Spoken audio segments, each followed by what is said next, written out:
I got that California.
Alright, so this is our 2018 JL Rubicon. To get this thing all set up and outfitted for this trip we got coming, we basically went on a shopping spree. Got a hold of Rusty's Offroad, got a new Rusty's Offroad front bumper.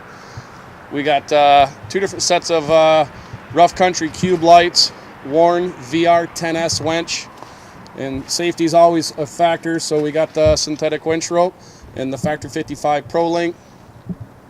As far as suspension, again, we contacted Rusty's Offroad.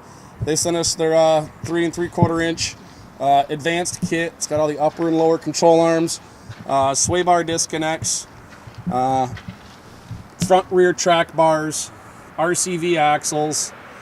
Got a hold of them. They sent us some nice axles for it. We got diff covers, lower control arm skid plates. So the front should be pretty sturdy. We got the RX 8000 steering stabilizer.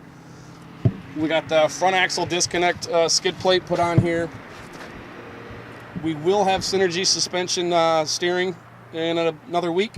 That's on the way, so the steering will be upgraded before we leave. We are running General Grabber X3s, 37 by 1250 by 17 on fuel beadlock wheels.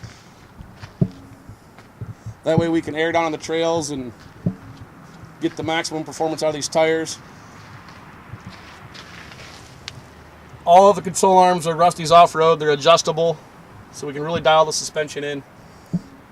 Got metal cloak skid plates. We got Adams Offroad drive shafts. They're 1350 drive shafts front and rear to upgrade the piece of crap factory ones. Last thing we want to be is across the country and have a drive shaft failure. We've got the Rusty's Offroad rear bumper, incorporates the license plate mount, backup sensors. This Jeep had the factory tow equipment group, so all that's original. Put the Rusty's Offroad tire carrier on. We've already made a video of that. Still in love with the tire carrier, no movement, super strong.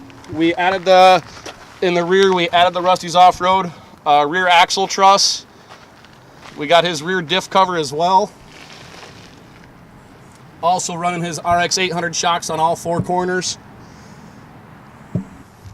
We contacted Up Down Air System, and they sent us the underseat dual compressor bracket so we could mount our ARB dual compressor.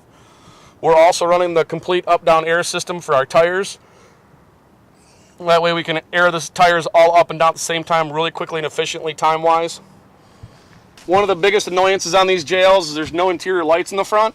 So I went online and sourced some little micro LEDs and got those all grafted into place.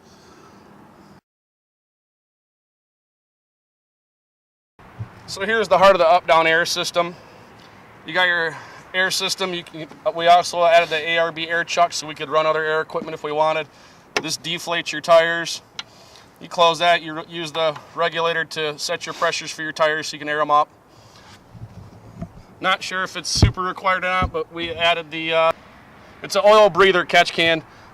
So there's been 2 occasions where I've had this thing on super steep angles and it just started smoking oil really bad. It's not really probably required, but it was a fun gizmo to install. Before we leave, we'll be doing oil changes and fluids and air filters and crap like that before we go. That's just regular maintenance that everybody should be doing. The stairs will not be going. Those are for the dog when I'm home. We added a port here to plug our ARB air compressor, ARB fridge into, so that way it's completely independent from the system. This is one of the ports right here. You take the cap off. This is where you hook up the air lines to go to the up-down air system to deflate and inflate your tires. Bought a Bartac fire extinguisher mount, put a marine grade fire extinguisher in here. Pull these couple little pins. Needed somewhere for when we're doing on-trail camping. Had our name cut into it. So we got a nice little table we could use on the trail.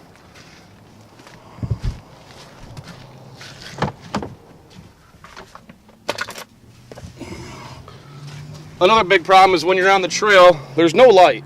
It can be in the middle of the desert. It'll be dark, late at night, bam, we got light. The older I get, the more important the whole light thing seems to be. So as always, when you're on a trip like this, communication is going to be important. I'll install our CB just before I leave. It's a pretty simple setup. Most people are used to seeing bigger CB systems. This just plugs in down here, and then this will hang from my rear view mirror, and there's my CB. I went with this system, so when I'm not on a trip, I can just throw it in the center of my center console, and it's not hanging around the Jeep for the whole next month or whatever. We run Mob Armor phone mounts in all of our Jeeps.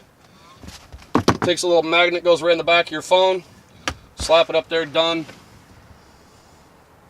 We got rough country grab handles, and then we also added the rough country windscreens up top in case we get the opportunity to take the front freedom panels off while we're out there. Keep a little bit of the sunburn off. After a month of being out there, it might matter. I guess at the end of the day, when you're going to take a month-long trip, you don't necessarily know what all you have to prepare for, so you try to prepare for the worst, buy high-quality upgrades, try to stick with stuff that you know is not going to fail, upgrade some of the weak links on the vehicle that you know are going to be a problem. I think we've done a pretty good shot at what you consider to be a normal person's build. We didn't go 1 tons. We're not going to do Hemis and all that stupid crap. This is the kind of stuff that average people are going to do to go do big trips. Well, we're going to go beat the crap out of this thing for a month and see how she does.